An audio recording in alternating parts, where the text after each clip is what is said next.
이 시간에는 일곱 번째 계단, 율법이라는 제목으로 함께 말씀을 나누도록 하겠습니다.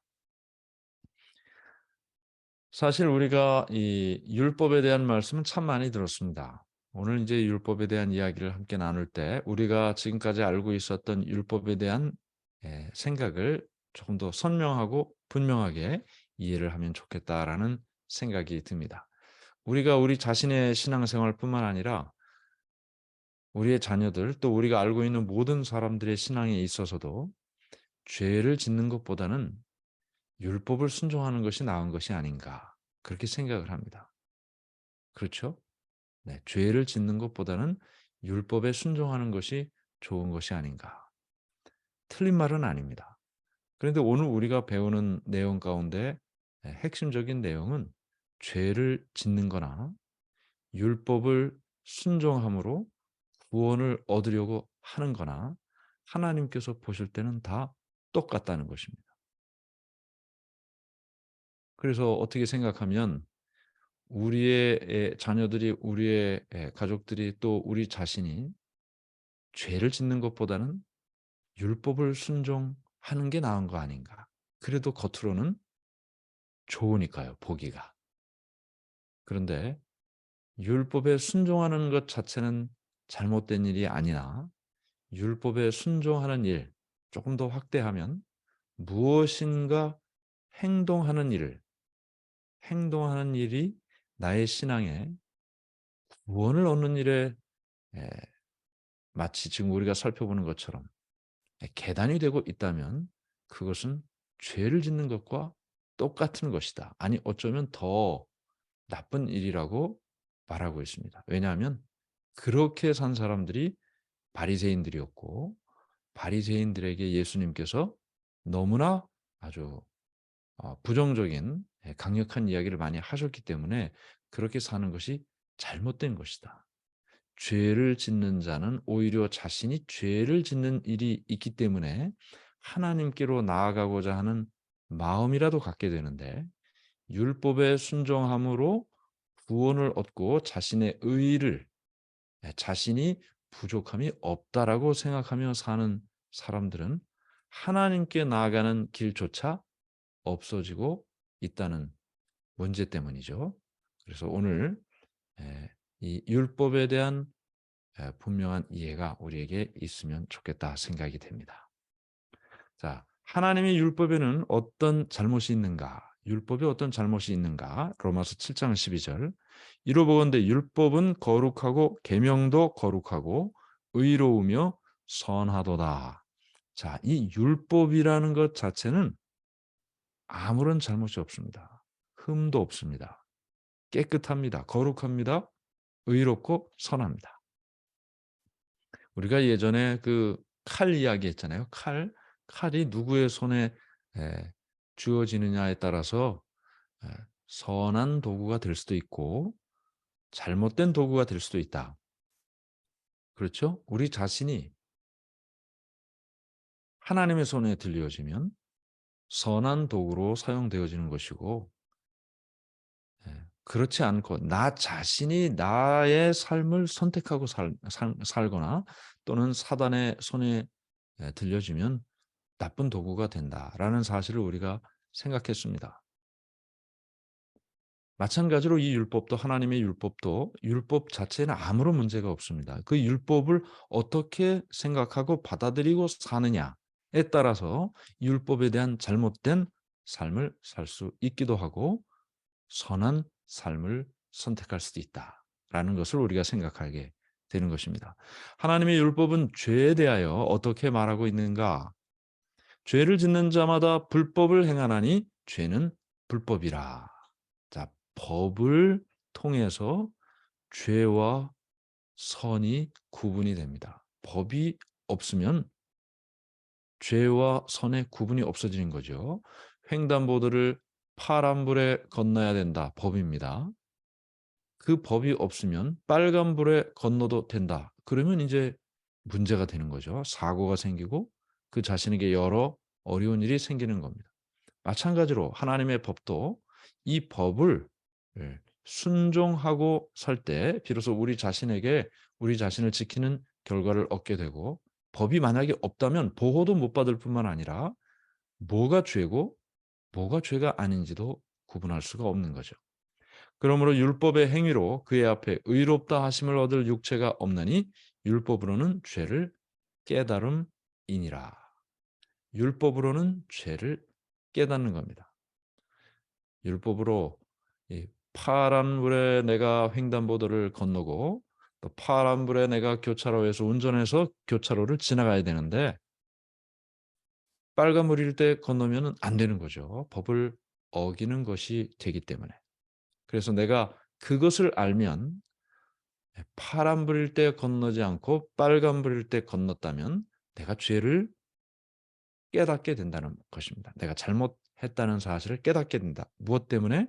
율법 때문에. 율법은 그래서 죄를 깨닫게 하는 그런 기능이 있습니다. 하나님의 율법이 심판 때의 표준이 되는가? 너희는 자유의 율법대로 심판받을 자처럼 말도 하고 행하기도 하라. 심판의 기준이 되는 것은 율법이라고 설명하고 있습니다. 심판의 기준이 되는 것은 율법이다.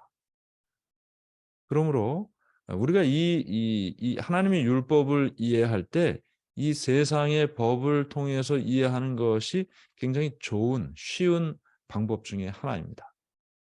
세상의 법이 어떤 의미가 있는가 나에게. 내가 이 세상에서 법을 안 지킬 수가 없잖아요. 그렇죠?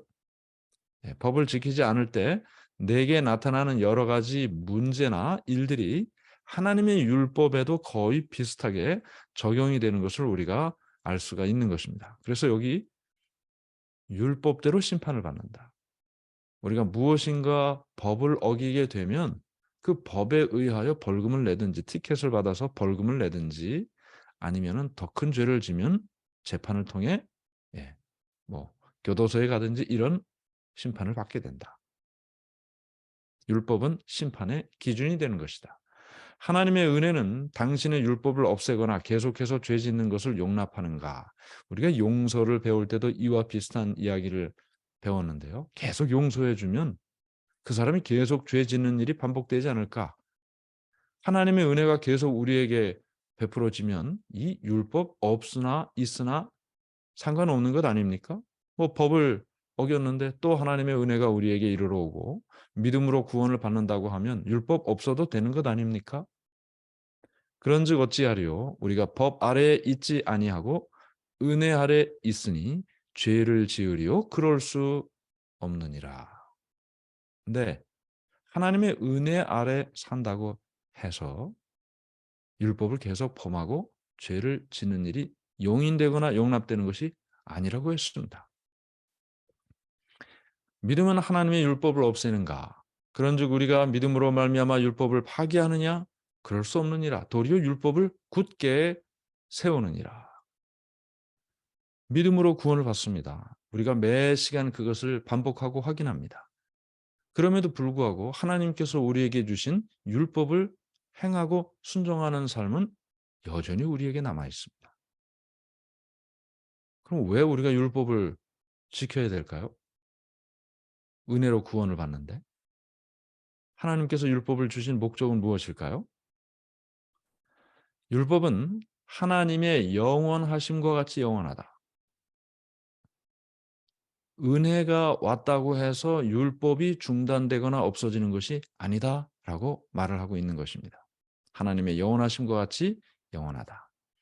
자, 그러면 믿음으로 구원을 얻는다는 말이나 이 하나님의 율법이 도대체 어떤 관계가 있을까요? 구원을 얻는다는 믿음으로 구원을 얻는다는 말은 하나님의 율법과 관계없다는 말인가?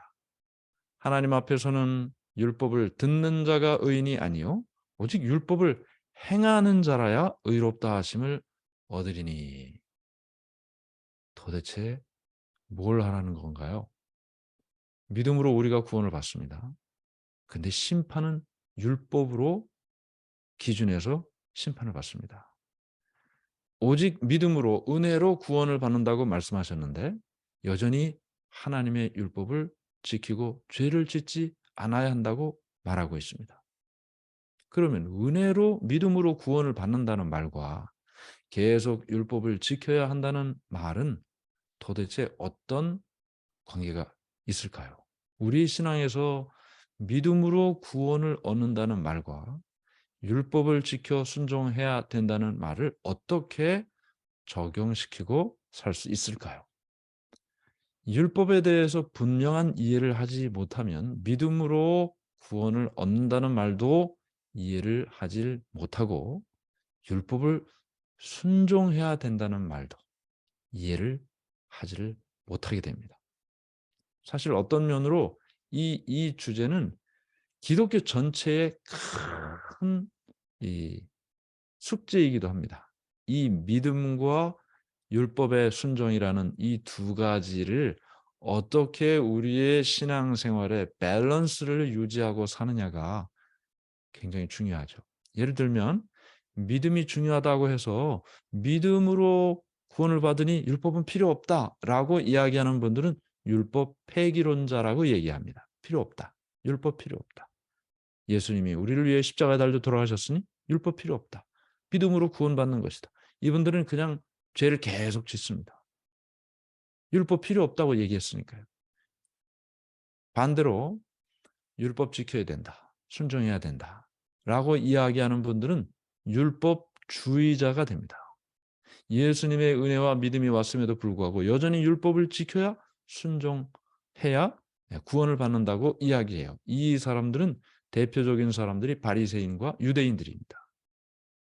그들은 예수님의 희생과 사랑과 용서, 십자가를 인정하지 않았습니다. 인정한다 해도 그 가치가 대단히 작았습니다. 그래서 이 두 가지 극단이 문제인데 양쪽 다 문제예요. 이것이 적절하게 가운데쯤에 와야 되는데 그 신앙을 선택하는 일이 쉽지가 않다는 것이죠. 자, 그러나 바울은 이 앞에서 우리가 읽은 말씀은요. 오직 율법을 행하는 자라야 의롭다 하심을 얻으리니 이렇게 이야기를 했는데 또 계속해서 바울은 이렇게 이야기해요. 우리가 율법 아래 있지 않다고 말하지 않았나? 죄가 너희를 주장하지 못하리니 이는 너희가 법 아래 있지 아니하고 은혜 아래 있습니다. 자, 그러면 율법의 기능이 도대체 뭡니까? 자, 아까 칼 이야기했어요. 도구.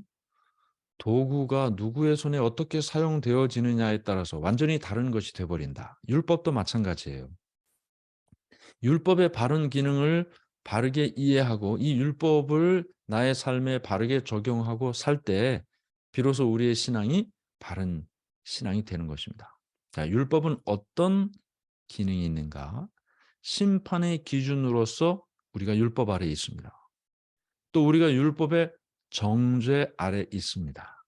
율법의 저주 아래 있습니다. 몽학 선생, 예전 개혁 성경은 몽학 선생이고 이 개정 개혁 성경으로는 초등교사라고 번역을 했어요. 파이다고고스라는 헬라어인데 몽학 선생, 초등교사로서 율법 아래 있다. 자, 이게 무슨 말? 이 모든 것이 지금 율법의 바른 기능이에요. 이 바른 기능이 아닌 잘못된 율법을 우리가 사용하고 있다면 우리 신앙이 문제가 있게 되는 것입니다. 자, 이 내용 하나하나를 우리가 이제 살펴보게 되는데요. 율법이 어떻게 우리를 정죄하는가? 율법의 정죄 아래에 있다 그랬어요. 로마서 7장 9절부터 10절. 전에 율법을 깨닫지 못했을 때는 내가 살았더니 계명이 이름의 죄는 살아나고 나는 죽었도다. 생명에 이르게 할 그 계명이 내게 대하여 도리어 사망에 이르게 하는 것이 되었도다. 율법을 모를 때는 율법의 죄를 깨닫게 하는 것도 몰라요. 그렇죠? 교통법규를 지켜야 된다. 파란불에 가고 빨간불에 서야 한다. 이거 모를 때는 내가 빨간불에 가도 죄인지를 몰라요. 그렇죠? 그런데 마침내 내가 이 법을 알면 빨간불의 교차로를 건너가는 것이 잘못된 죄다라는 사실을 알면 그 법이 나를 죄 있다라고 이야기를 한단 말입니다. 그 말을 율법이 우리에게 정죄한다. 우리가 율법의 정죄 아래 있다라는 이야기를 합니다. 그렇죠? 우리가 신앙생활을 살다 보면 우리가 이미 하나님의 율법을 다 알고 있어요. 그것을 순종하지 않으면, 행하지 않으면 율법이 우리에게 정죄합니다. 그렇죠? 우리가 죄에 있다라는 사실을 알게 하니까요.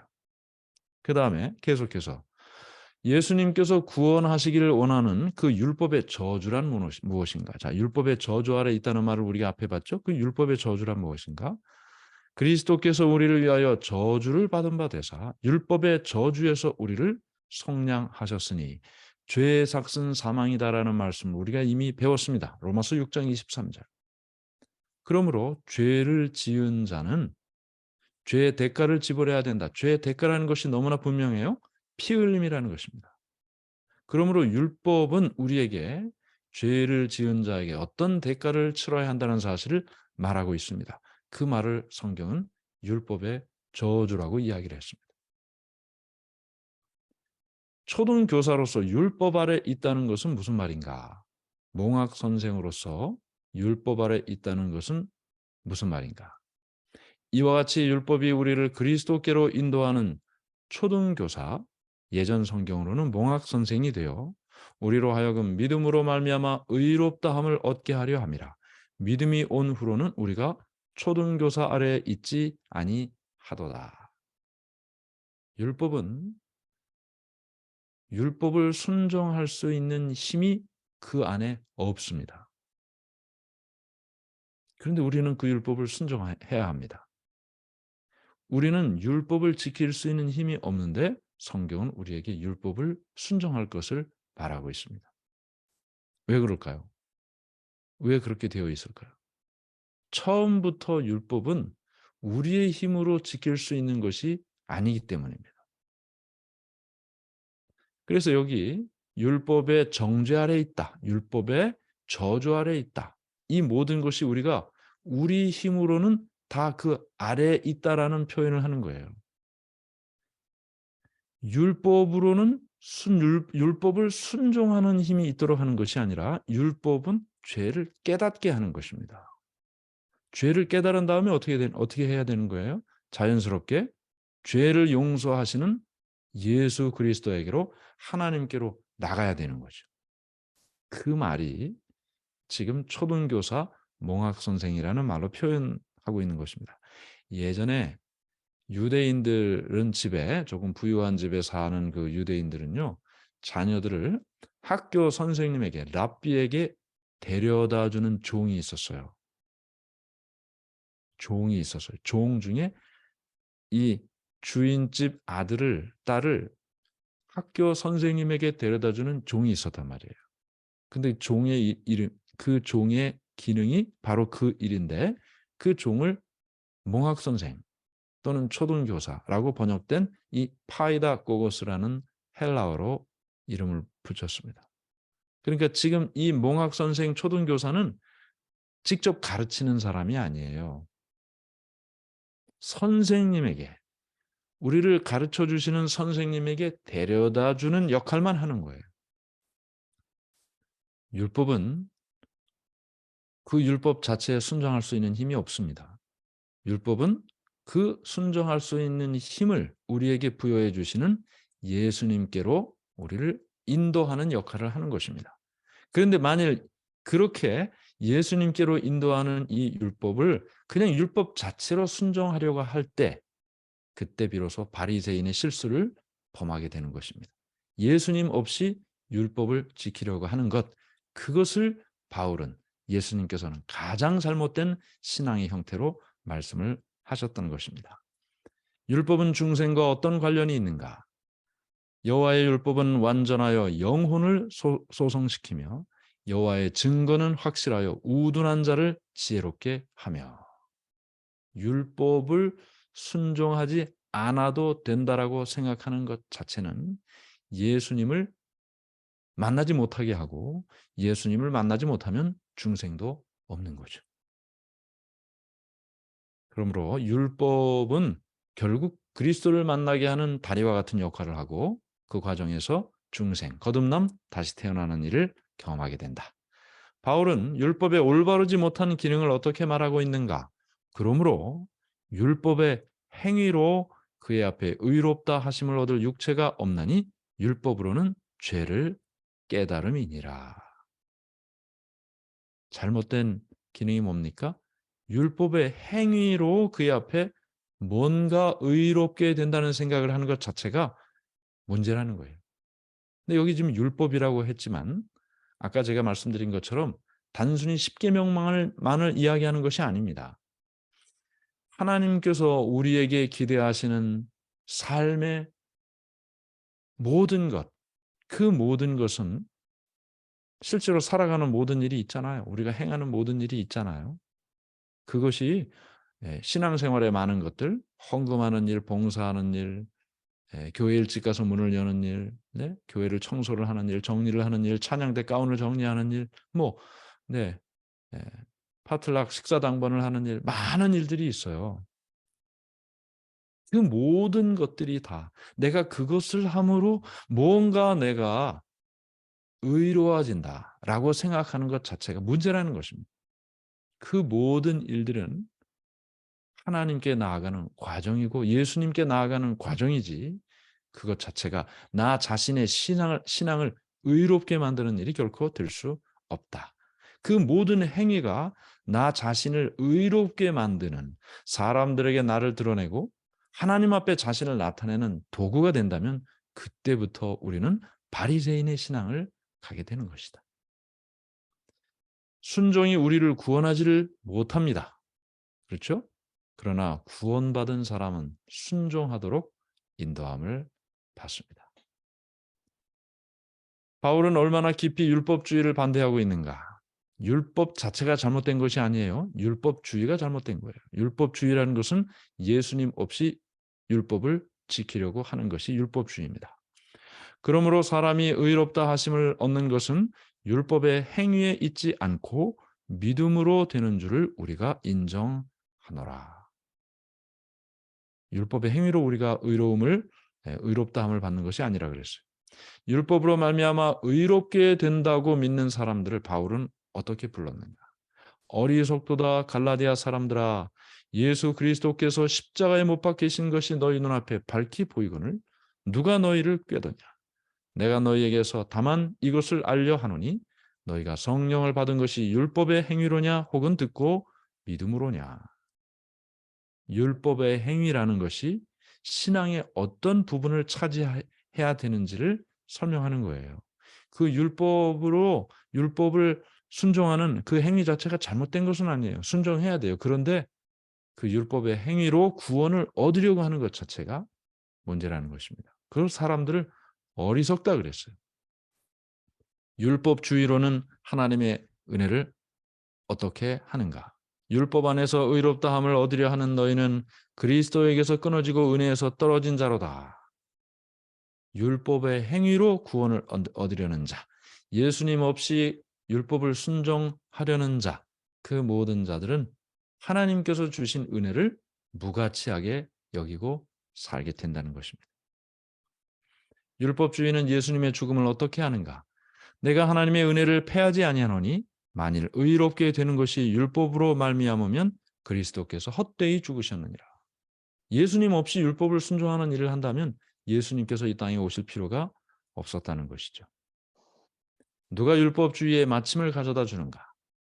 자, 여기 이 말씀 중요한 이야기예요. 그리스도는 모든 믿는 자에게 의를 이루기 위하여 율법의 마침이 되시니라. 자, 이 말씀을 잘못 이해하면 이렇게 생각들을 하게 됩니다. 아, 율법을 예전부터 지금까지 지켜왔는데 예수님께서 이 땅에 오셔서 십자가에 달려 돌아가심으로 율법이 마쳤다. 더 이상 율법을 순종할 필요가 없다. 이렇게 이 말씀을 잘못 이해하기가 쉽습니다. 실제로 그렇게 믿고 율법을 지키지 않아도 된다라고 이야기하는 많은 사람들이 주위에 있음을 우리가 봅니다. 그런데 그 이야기가 아니에요. 율법의 정죄를 마쳤다는 거예요. 율법의 저주를 마쳤다는 거예요. 율법을 마친 것이 아닙니다. 예수님께서 이 땅에 오심으로 예수님 없으면 우리가 어떻게 되는 거예요? 율법으로 인해서 우리가 죄를 깨닫게 되고 죄를 깨달으면 우리가 어떤 사람인 걸 알아요? 죄인이라는 것을 알아요. 죄의 삭은 뭡니까? 사망이에요. 율법의 정죄와 율법의 저주로 우리는 죽을 수밖에 없는 존재가 되는 거예요. 그런데 예수님이 이 땅에 오심으로 그 율법의 정죄와 율법의 저주를 다 예수님이 받으셨어요. 내 죄의 정죄, 내 죄의 저주를 예수님이 다 받으셨어요. 십자가에서. 그러므로 더 이상 이제 우리에게는 율법의 저주가 없는 것입니다.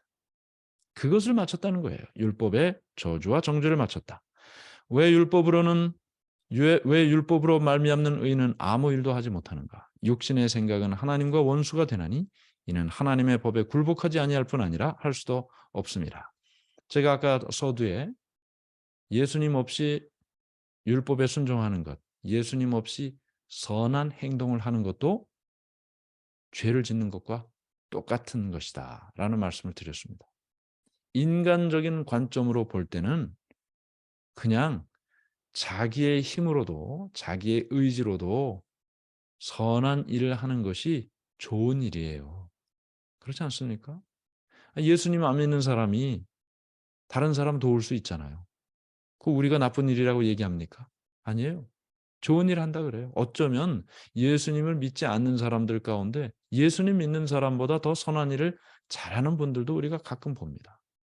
그러나 성경에서 이야기하는 하나님의 관점에서 볼 때는 썩은 물에서 계속 썩은 물이 나오고 있다는 거예요. 샘의 근원이 바뀌지 않으면 그 샘에서 나오는 모든 물은 다 썩은 물이라는 거예요. 그것이 선한 것처럼 보여도 예수님 없이 하는 선한 행위도 죄와 똑같다는 것입니다. 그것이 성경의 가르침입니다. 그래서 우리가 교회에 가서 하는 그 모든 봉사와 선한 행위가 그리스도 없이 하는 것이면 아무 소용이 없다는 것입니다. 남들은 칭찬하지만 하나님께서 보실 때는 아무런 소용이 없는 일을 하고 있다는 거예요. 그것이 예수님 없이 하는 일이면 예수님은 의를 이루기 위하여 율법의 요구를 마치셨지만 율법 자체가 끝나는 것은 아니다. 예수님께서는 하나님의 율법을 없애버리셨는가? 그러므로 누구든지 이 계명 중에 지극히 작은 것 하나라도 버리고 또 그같이 사람을 가르치는 자는 천국에서 지극히 작다 일컬음을 받을 것이요 누구든지 이를 행하며 가르치는 자는 천국에서 크다 일컬음을 받으리라. 결코 변하지 않는다고 말씀하셨습니다. 예수님께서는 당시 잘못된 율법 준수에 대하여 어떤 가르침을 주셨는가? 화 있을진저 외식하는 서기관들과 바리새인들이여 너희가 박하와 회향과 근처의 11조는 들이되 율법에 더 중한 바 정의와 긍휼과 믿음은 버렸도다. 그러나 이것도 행하고 저것도 버리지 말아야 할지니라. 바리새인들의 믿음을 회칠한 믿음이라 그랬어요. 무덤 위에다가 하얗게 회를 칠했어요.